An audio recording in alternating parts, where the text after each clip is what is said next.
Good morning, students. Today we are going to learn read about the eighth chapter of geography, India, climate, vegetation, and wildlife.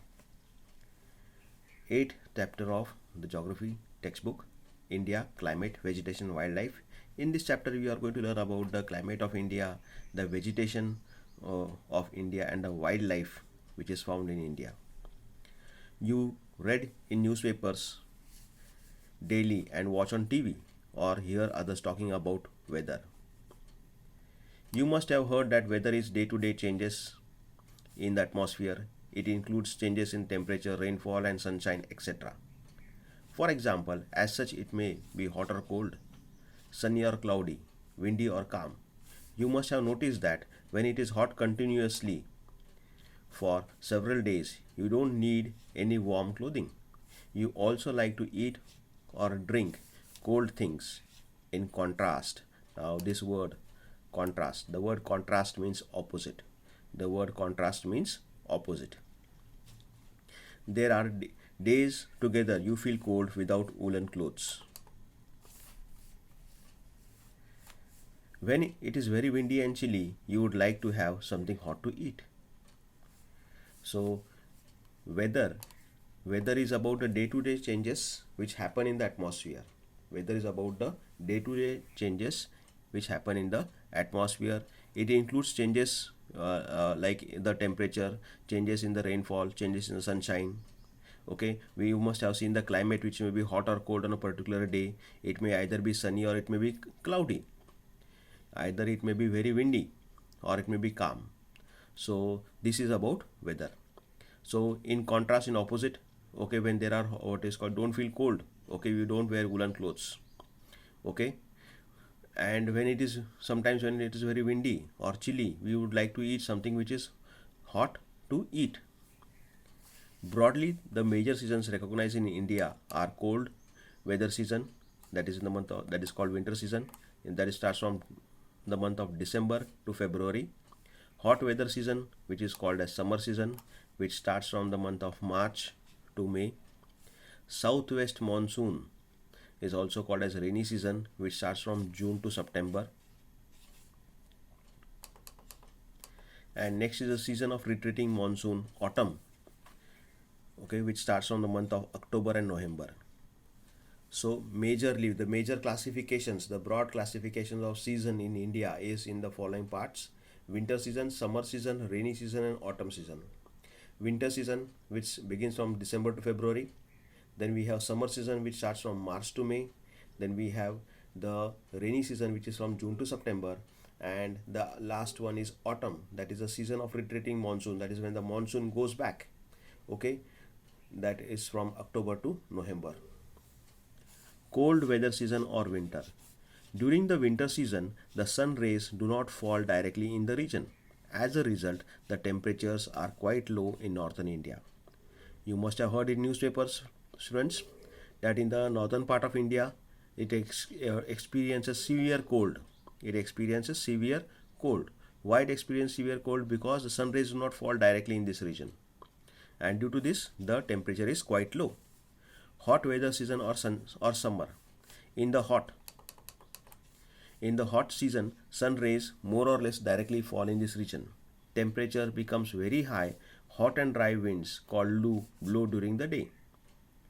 So during the summer season, we have very hot and dry winds. We have very hot and dry winds which blow throughout the day. These winds are called by the name lu. These winds are called by the name lu. Let us go further. Southwest monsoon or rainy season. Southwest monsoon or rainy season. This season is marked by the onset and advance of the monsoon. The winds blow from Arabian Sea and Bay of Bengal towards the land. They carry moisture with them. When these winds strike the mountain barriers, rainfall occurs. Okay, now next is the rainy season. Rainy season is marked by the onset, means starting, and the advance of monsoon. It tells about the onset, starting of the monsoon season. The winds start blowing from the Arabian Sea and move towards the Bay of Bengal, towards the land. Now they carry moisture with them. They carry moisture with them. Okay, when these winds strike the mountain barriers, rainfall occurs. I'll just explain you over here. Suppose, for example, here is a mountain. I'll just show it over here. Okay, suppose this is the mountain, and from this side, okay, so this is the mountain. 1 minute. So this line which I am drawing, this line which is called, these are the winds, and this triangle which I have drawn over here, this cone type object which I have drawn, this is called the mountain. Okay, when the wind, what is called, strikes the mountain, when the rain bearing clouds come across the mountain, that time the rainfall occurs. Okay, let us proceed further. Season of retreating monsoon or autumn. Season of retreating monsoon or autumn. The winds move back from the mainland to the Bay of Bengal. Now this is the point, this is the time when the rainy season is to go back. This is the point, this is the time when the rainy season has to finish, it is to go back. So it is called as retreating, hence it is called as retreating. Winds move back from the mainland to the Bay of Bengal. This is the season of retreating monsoon. The southern parts of India, particularly Tamil Nadu and Andhra Pradesh, they receive rainfall in this season. Now one point to note over here, that during the retreating monsoon, the southern parts of India, that is, which are the southern parts, that is the states of Tamil Nadu and Andhra Pradesh, they receive the rainfall in this season. However, the climate is above the average weather conditions which have been measured over many years. The climate of India has been broadly described as monsoon type.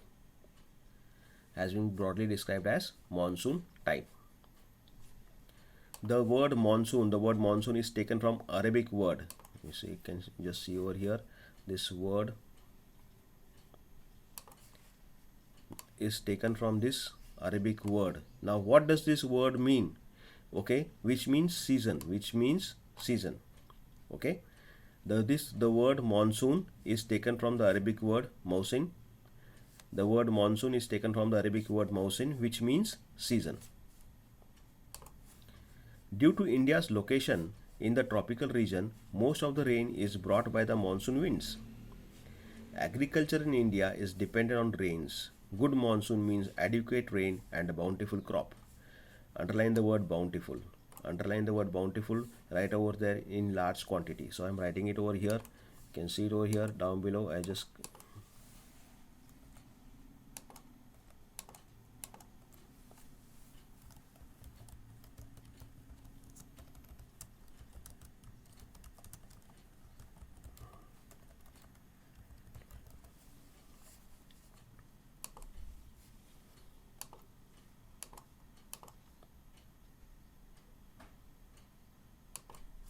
bountiful means in large quantity.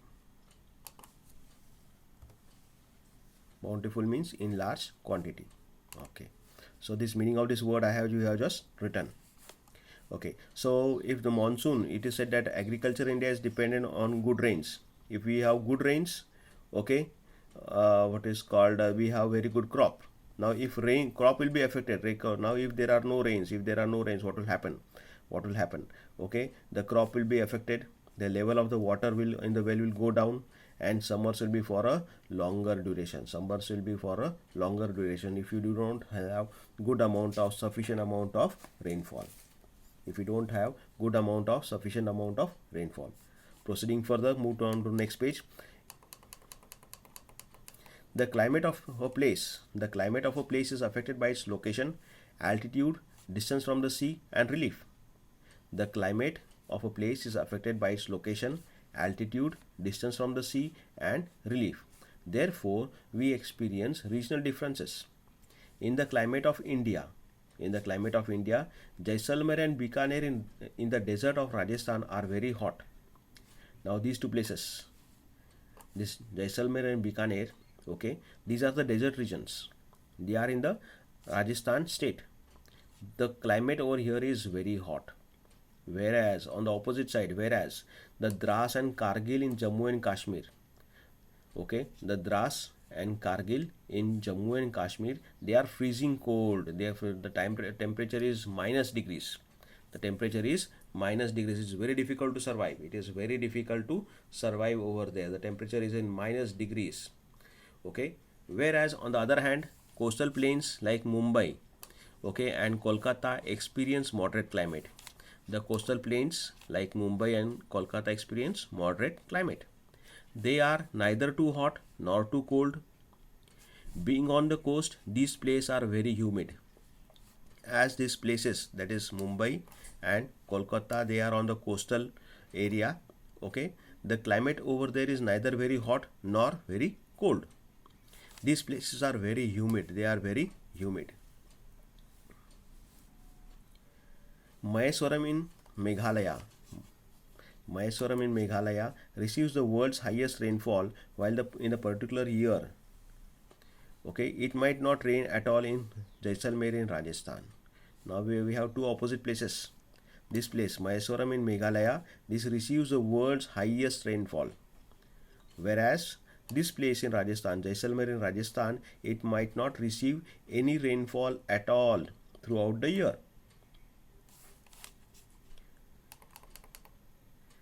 Next, we are learning about natural vegetation.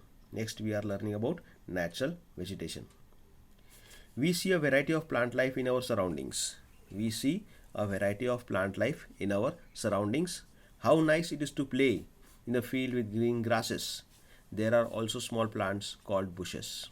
The small plants, okay, these small plants, they are called by the name bushes. And shrubs, small shrubs, which are like cactus and flowering plants, etc. Besides, there are many tall trees. Some with branches and leaves like neem, mango, or some which stand with few leaves such as palm. Now some tall trees are there like neem, mango, or palm.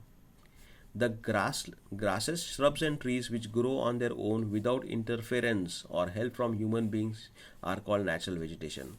Now here this is the answer over here. What is natural vegetation? Okay, we can just see it. Okay, I'll underline it over here. The grasses, shrubs and trees which grow on their own without interference from human beings. So this is called as natural vegetation. So things which grow on their own, okay, the things which grow on their own without the interference from human beings, it is called as natural vegetation. Do you wonder how these differ from each other? Different types of natural vegetation are dependent on different climatic conditions.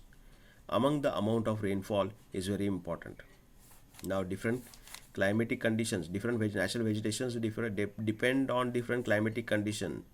One important thing, among which the amount of rainfall, the amount of rainfall is very important. This, which is circled over here, this is very important. Due to varied climatic conditions, India has a wide range of natural vegetation. Different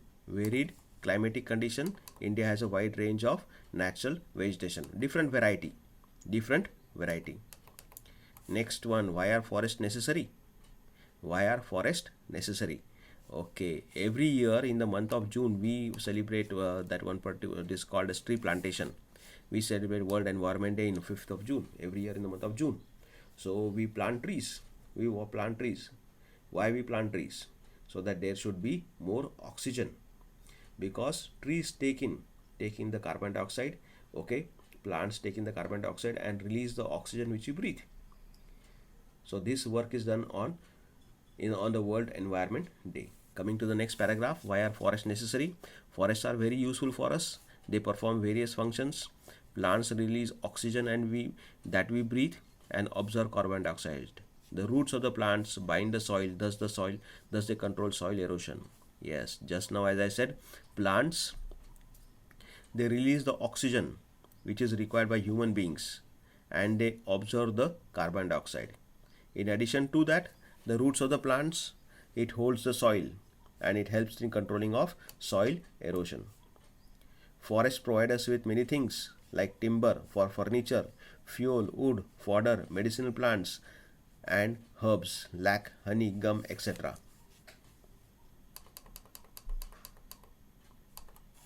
Forests are the natural habitat of wildlife.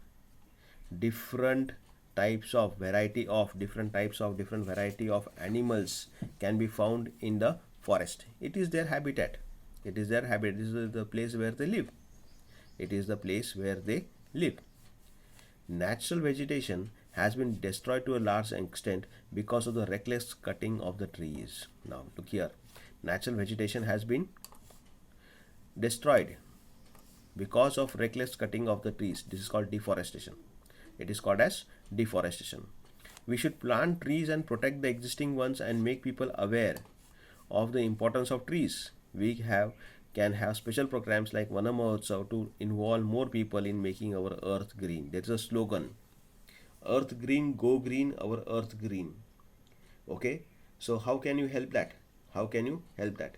So whenever this what is called on World Environment Day, you should take a pledge. You should take a pledge to plant a sapling, and at the same time you should take care of that sapling throughout the year. Not only that you just plant it and forget it, you should also take care of that sapling. You should water it. Special festivals are there, programs are there, which are called as Vana Mahotsav, which involve the people. Okay, which it is called take the involvement of people in making our earth green. So in this next picture you can see over here, these are many objects which we get from plants. So what is that? We have wood, which is used for sports material. We have wood which is used for fuel. We have fodder. Then this wood is used for making of shelter. Medicinal herbs are there. In addition to that, we get oxygen, we get honey, we get some natural fruits. Okay, it is a natural habitat for wildlife. We get timber for construction. We also get rubber. And down below you can see over there, when the roots are there, these roots bind the soil. Okay, and because of this, soil erosion can be avoided. Wildlife. Next is wildlife. Forests are home to a variety of wildlife. There are thousands of species of animals and large variety of reptiles, amphibians, mammals, birds, insects, and worms which dwell in the forest. Now underline the word dwell, D-W-E-L-L. Here I am writing it for you.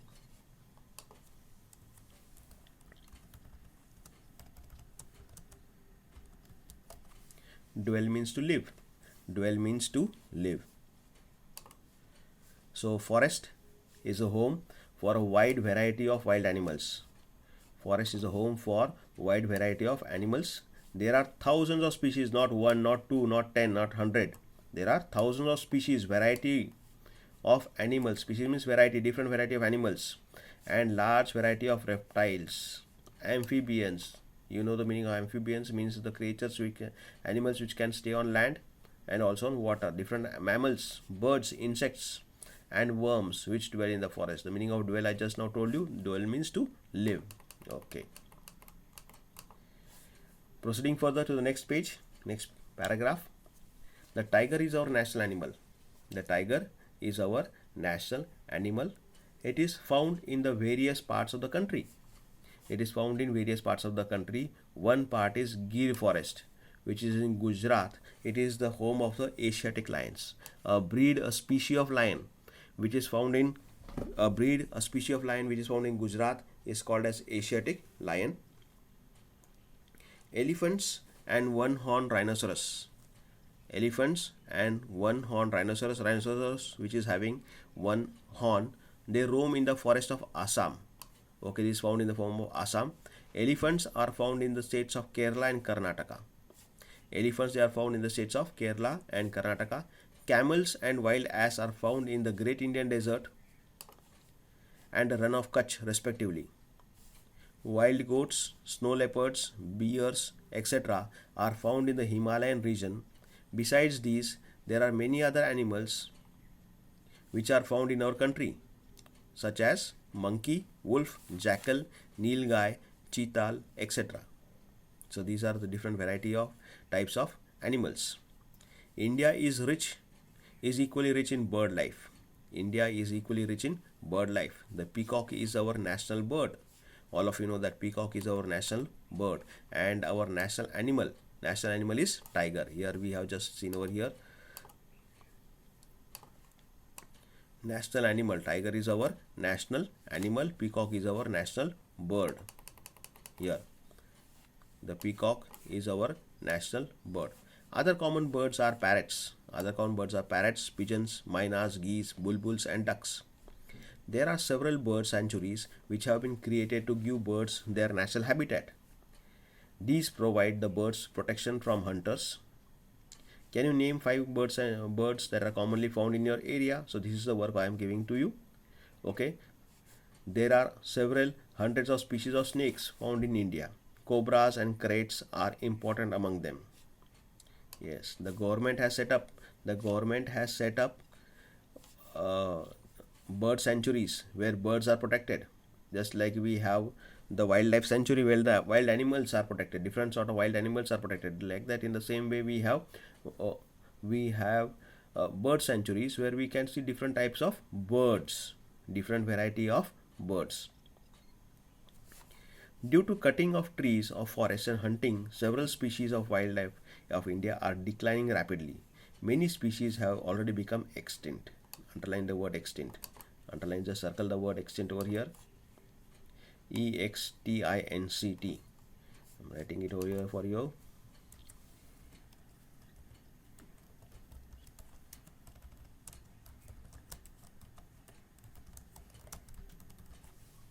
Okay. Now which are not seen here. Now the word extinct. Now due to the cutting of the forest.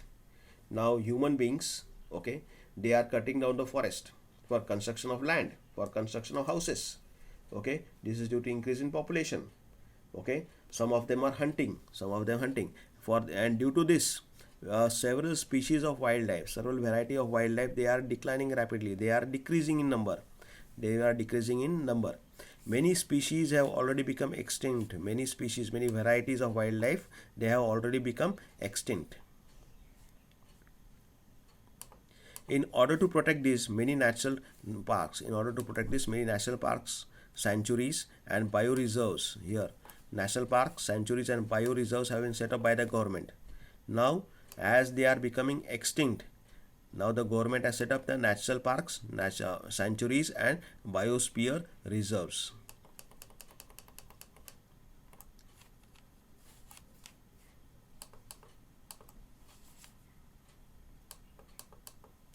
They have also started a Project Tiger and Project Elephant to protect the animals.